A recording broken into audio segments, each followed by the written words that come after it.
여러분, 작은 아들이 아버지께 돌아오면서 어떤 생각을 갖고 있습니까?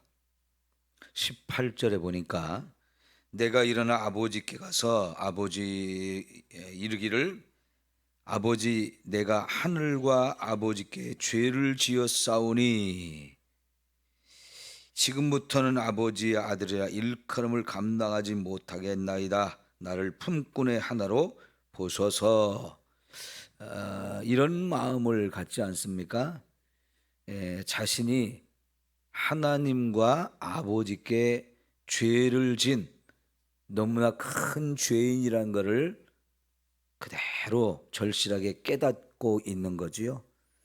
그래서 이게 바로 이제 회개하는 마음이지 않습니까? 그 죄로 인해서 더 이상 나는 아들이라고 하는 이 자리, 이 아들이라고 하는 어마어마한 권세, 이거 이제 하나도 합당하지 못한, 그걸 다 빼앗긴 자라는 거, 그 관계가 다 깨졌다고 하는 것을 솔직하게 인정하고 고백하지 않습니까?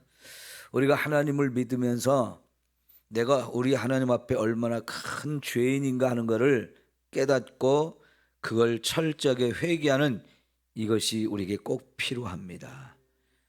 하나님을 믿는다는 것, 예수님을 믿는다는 것은 하나님과 우리의 관계가 회복되어져야 되는데, 그게 회복되려면은 내가 얼마나 큰 죄인인가 하는 것을 깨닫고 그거를 철저하게 고백해야 합니다. 그래서 하나님이 저와 여러분의 죄를 용서해 주시는 이 은혜를 힘입고 하나님께서 아들의 자리를 다시 회복시켜 주시는 이 자리까지 가야 우리가 하나님과 우리의 관계가 회복되어지는 거지요.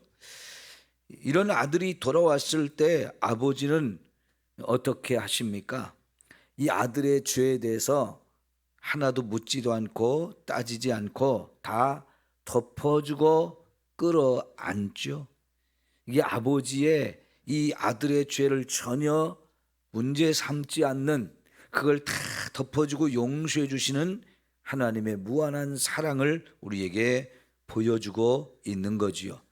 아무리 큰 죄를 지었어도 자신의 죄를 인정하고 그렇게 고백하면서 돌아오는 아들은 하나님이 다 받아주시는 거지요. 우리가 지은 죄를 생각하면 하나님께 갈 낯이 없지요. 그러나 아버지는 그동안 기다렸어요. 이 아들이 돌아오기를 간절히 기다렸어요. 언제든지 돌아오면 맞아주시려고, 용서해 주시려고, 그 관계를 다시 회복하시려고 다 기다리면서 맞아주셨습니다. 그렇게 했기 때문에 저와 여러분이 지금 하나님의 아들, 딸의 이 권세를 다시 회복하고 이렇게 하나님 앞에 믿음으로 살아가게 되는 거지요. 자, 그런데 이제 여러분 25절부터 보면 그 맏아들에 대한 이야기가 시작이 되는데요. 맏아들은 밭에 있다가 돌아왔습니다. 그러니까 그날도 맏아들은 밭에 나가서 열심히 하루 종일 일한 것 같지 않습니까? 그리고 저녁이 되어서 이제 돌아오는데 갑자기 집에 가까이 오니까 집안에서 풍악 소리가 들리고 춤추는 이런 막 잔치를 기뻐하고 즐거워하는 모습이 보여지는데, 자기는 밭에 있느라고 집안에서 이런 일이 일어난 걸 하나도 모르고 있었잖아요. 그래서 종을 불러서 도대체 우리 집안에서 웬 갑자기 생각지도 않았던 잔치가 있느냐고 물어보죠. 종이 대답을 합니다. 당신의 동생이 돌아왔음에 당신의 아버지가 건강한 그를 다시 맞아들이게 됨으로 인하여 살진 송아지를 잡았나이다 하고, 그 상황들을, 작은 아들이 돌아왔고 그 아들을 아버지가 받아들여 주면서 잔치를 벌이게 되었다고, 살진 송아지를 잡고 이렇게 함께 많은 사람들을 불러서 잔치를 벌이고 있다고 하니까 28절에 큰아들의 첫 번째 반응이 뭡니까? 그가 노하여 들어가고자 하지 아니했다. 아주 노했다고 하는 거예요. 크게 노했다고 하는 거죠. 화가 난 겁니다. 뭐 때문에 화가 난 겁니까? 이렇게 말도 안 되는 놈을 받아주고 잔치까지 벌이다니, 우리 집에 있는 그 좋은 살진 송아지까지 잡았다니, 이 말이 안 된다고 화가 이제 어마어마하게 난 거지요. 그 얘기를 이제 종이 가서 아버지한테 한 것 같습니다. 그 말을 들은 아버지가 밖으로 나와서 큰아들에게 뭐라고 말합니까? 아버지께 대답하여 이르되, 아버지가 나와서 권했다고 그랬죠. 화를 내지 말라고. 이거 화를 내지 아니고 너도 함께 기뻐해야 될 일이라고 하면서 이제 같이 들어가서 같이 줄고 하자, 이렇게 권면을 했다는 겁니다. 그런데 큰아들은 또 뭐라고 말합니까? 내가 여러 해 아버지를 섬겨 명을 어김이 없거늘 내게는 염소 새끼라도 주어 나와 내 벗으로 즐기게 하신 일이 없더니 아버지의 살림을 창녀들과 함께 삼켜버린 이 아들이 돌아오매 이를 위하여 살진 송아지를 잡으셨나이다 하면서 도대체 아버지가 하시는 일들 못마땅하다고, 마음에 안 든다고, 나는 들어가서 함께 즐길 그런 마음이 없다고, 아버지가 지금까지 나에게 대해준 것과 어찌 이렇게 못된 아들에게 대해주는 것이 차이가 나냐고 막 불평불만이 가득하지 않습니까? 여러분, 아버지의 마음하고 큰아들의 마음하고 일치가 되지 못하죠. 그러면서 자기 입장에서 자기 생각을 막 늘어놓습니다. 근데 이 큰아들의 마음에는 작은 그 동생을 향한 불쌍히 여기는 마음 하나도 없습니다. 못마땅한 거예요. 그 아들이 돌아왔는데 그 동생을 받아들이고자 하는 마음이 없는 겁니다. 사랑하는 마음도 없습니다. 그리고 아버지의 마음을 조금도 헤아리지 못합니다. 자, 여러분, 오늘 이 모습이 처음 누가복음 15장 1절과 2절에서 바리새인들과 서기관들이 예수님에게 항의하는 모습하고 똑같지 않습니까?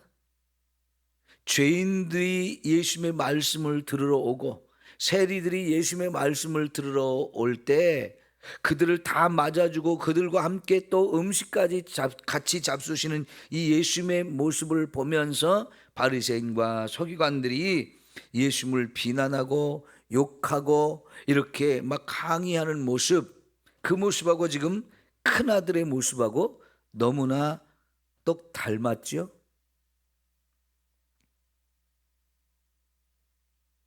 그 바리새인들과 서기관들은 지금까지 죄인들은 죄인이기 때문에 내가 절대로 가까이 할 수 없는 존재라고 생각했어요. 왜요? 죄인을 가까이 하면 자기도 죄인이 된다고 생각하기 때문에. 물론요, 레위기의 율법을 우리가 보게 되면 부정한 사람들 가까이 해서는 안 되잖아요. 그죠?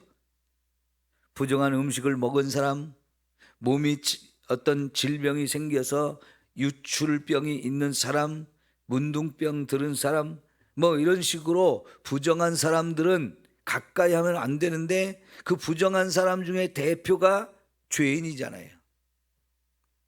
그런 사람 가까이 하면 안 된다고 생각했기 때문에 바리새인들 입장에서는 그들을 철저히 멀리할 뿐만 아니라 무시하기까지 했습니다. 왜냐하면 이 바리새인이라는 단어 자체가 어떤 의미가 있느냐면 구별된 자, 분리된 자라는 뜻이에요. 자기들은 특별히 하나님께 자기들을 구별했다는 겁니다. 그리고 이 죄악된 세상에서 더럽고 정결하지 못한 것들, 이런 것으로부터 부정한 것을 자기를 다 분리시켜서 하나님께 철저히 구별된 자라고 스스로가 그런 자부심을 갖고 그렇게 살려고 또 엄청나게 노력하며 살아온 사람들입니다. 그러면서 자기들은 의롭다라고 생각했어요. 여러분, 우리가 의로운가 죄인인가, 이거는 누가 결정할까요? 하나님이 결정하고 하나님이 인정하시는 거잖아요. 그런데 지금 이 바리새인과 서기관들은 스스로 자기 자신들을 의롭다고 스스로 인정한 거예요.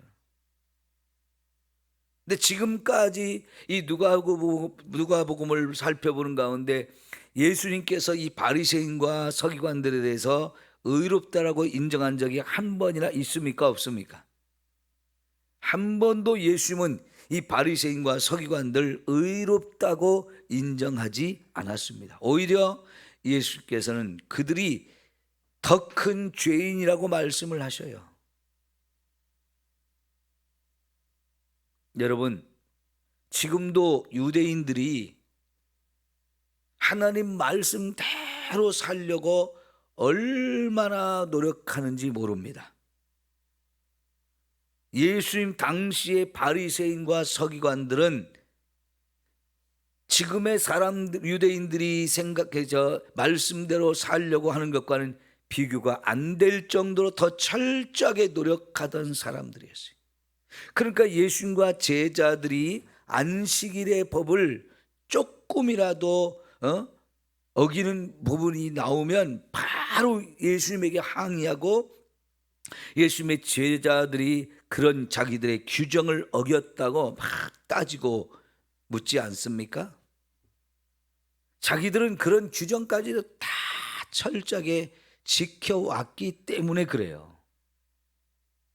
정말 눈물이 겨울 정도로 말씀대로 살려고 정말 애를 많이 썼어요. 그럼 우리가 봐도, 이야, 저 정도까지 말씀을 지키려고 노력하나?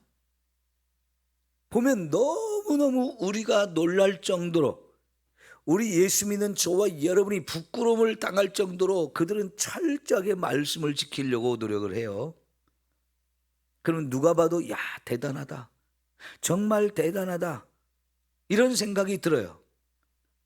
근데 그들 입장에서 주위의 이런 시선과 생각들을 자꾸 듣다 보니까, 맞아, 나는 참 열심히 말씀대로 살려고 노력하는 사람이고, 그래서 나는 정말 의롭다 인정받을 만해.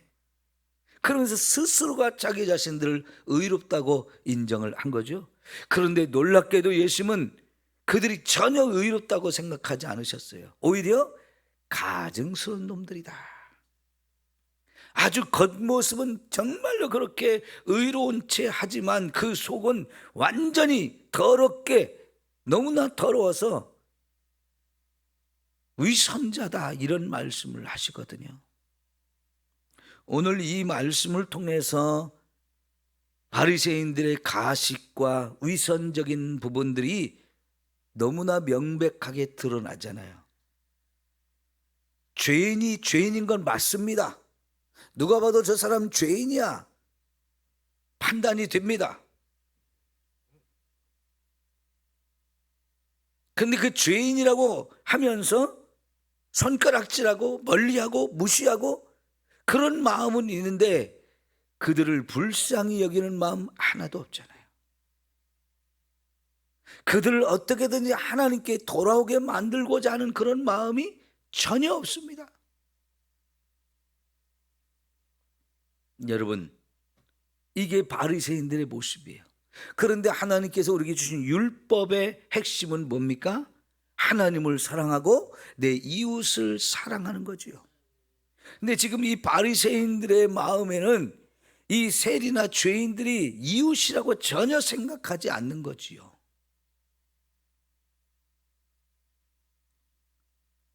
예수님에게 질문을 했던 한 율법사, 성경에서, 율법에서 하나님을 사랑하고 이웃을 사랑하는 것이 가장 큰 계명이라는 걸 알았죠. 그런데 그가 예수님에게 무슨 질문을 했습니까? 그러면 우리가 사랑해야 될 그 이웃이 누구입니까? 라고 물어보죠. 그때 예수님이 대답한 것이 예루살렘에서 여리고로 내려가다가 강도를 만나서 죽기 직전에 이른 사람, 그 사람 누가 돌봐줬어요? 제사장과 레위인은 돌보지 않고 도망갔어요. 그런데 사마리아 사람이 지나가다가 그를 돌봐주고 여관까지 가서 그를 거기서 또 치료를 해주고, 자기가 또 가야 되기 때문에 가야 될 길이 있어서 돈까지 치료비까지 다 미리 내어주면서 그 사람 돌봐달라고 하는데, 여러분, 그 레위인과 제사장은 그 강도를 만난 사람을 이웃이라고 생각했습니까? 안 했습니까? 안 했죠? 그러니까 그 사람에 대해서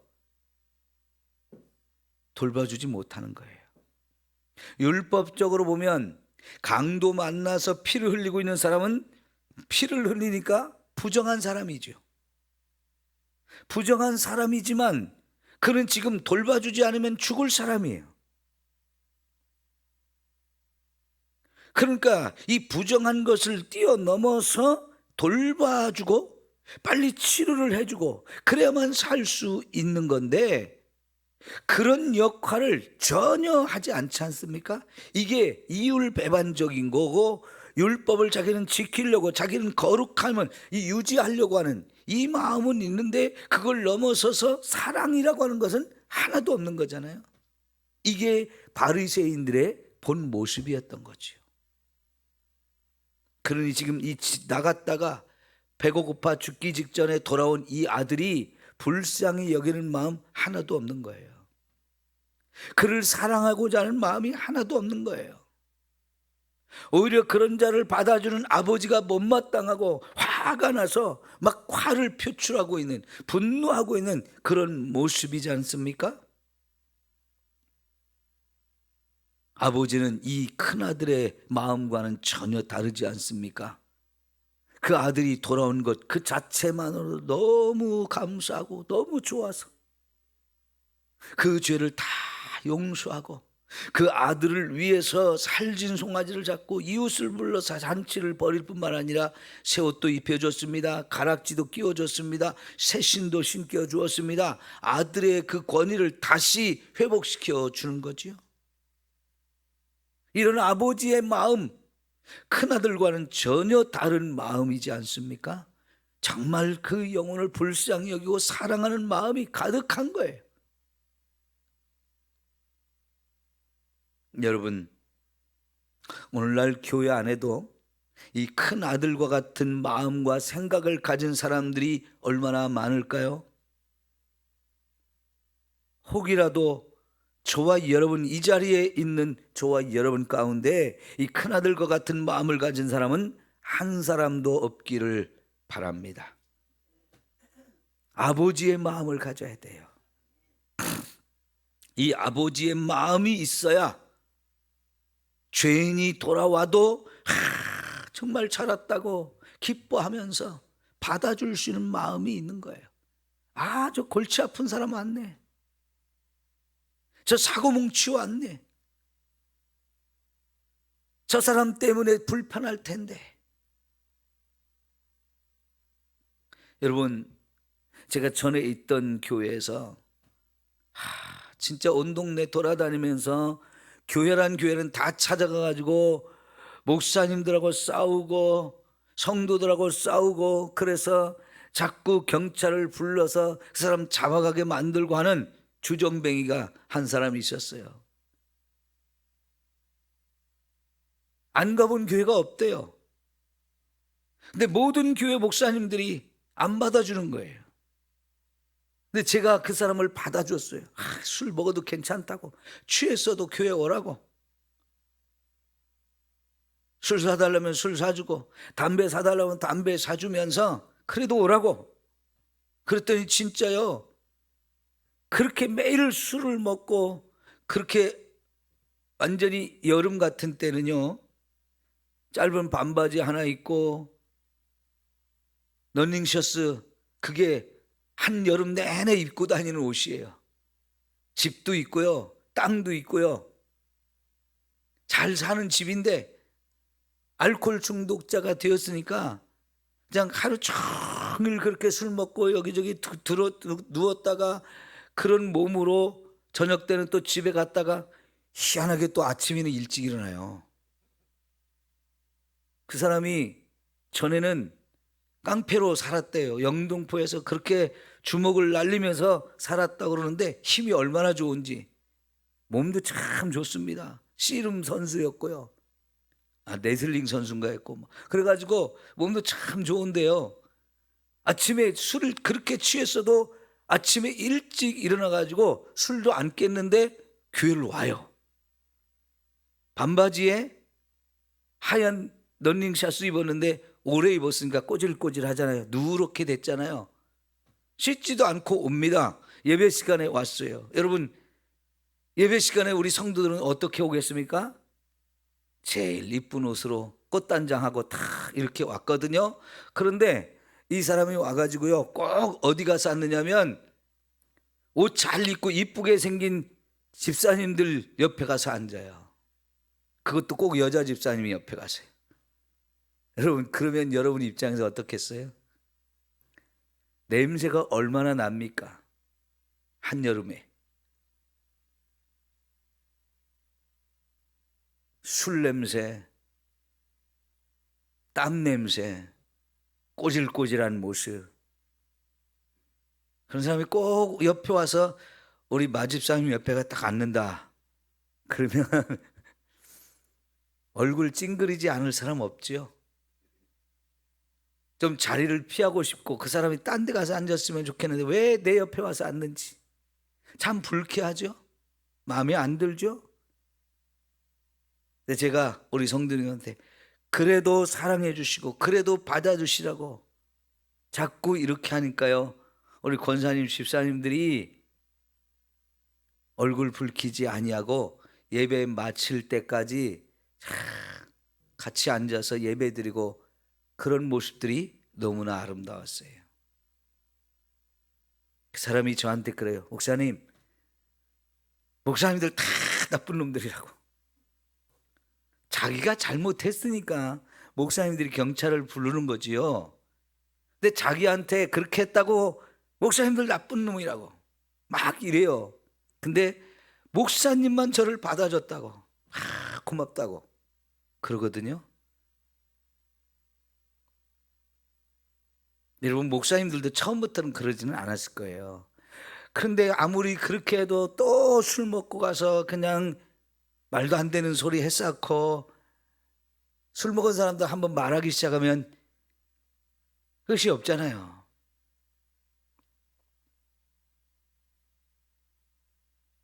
아들은 검사고, 공무원, 시청 공무원이고, 딸은 판사고, 작은 딸은 바로 그 교회 옆에 있는 초등학교 교사고, 다 잘 됐어요. 희한하게. 근데 그 초등학교 앞에 가서 아이들 붙잡고요, 때렸었고요, 욕했었고요. 그러니 이게 초등학교 그 학교 교사인 딸이 그 얘기를 못 듣겠어요? 보기도 하죠. 결국은 그 딸이 학교를 그만두고 다른 일을 찾더라고요. 그런데 그 아버지가 제가 받아주니까 교회를 찾고 와요. 지금도 그 교회 와서 저를 찾는데요. 목사님 보고 싶다고. 여러분, 우리 그런 마음이 필요한 거예요. 하나님 아버지의 마음, 예수님의 마음이 그런 마음일 거라고 저는 믿습니다. 참아주고 영접해주고 사랑해주고 돌봐주는 그 마음.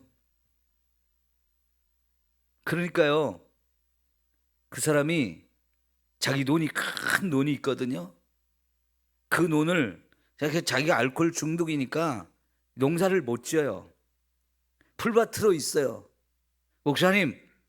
목사님하고 성도들이 우리 이 논에 와서 텃밭 만들어서 농사 지으세요. 나는 못하니까. 그래서 동네 사람들 또 우리 성도님들 원하시는 분들 다 가서 고구마 심고 배추 심고 뭐 해 먹으라 그러니까 동네 사람들이 신났어요. 우리 성도님들 한 두어 번 가서 이렇게 하고 저도 거기다 토마토 심고 뭐 오이 심고 이랬습니다마는 그 논을 자기가 못하니까 목사님이 와서 원하는 사람들 가서 할 수 있게 하라고. 여러분, 받아주면요 압니다. 자기를 사랑해 주는 거 알아요. 그리고는 마음이 조금씩 변화가 와요. 알코올 중독이라는 게 쉽게 끊을 수가 없기 때문에 힘들어하지만은 자기 사랑해 주는 거 알아요. 우리 교회에 하나님이 어떤 사람을 보내주더라도 저와 여러분이 맞아주고 사랑해주고 이렇게 함께 천국 가기 위해서 같이 힘써야 할 줄 믿습니다. 내 형제가 왔는데 형제로 인정하지 않는 그 큰아들의 마음이 저와 여러분의 마음에 조금이라도 있으면 안 돼요.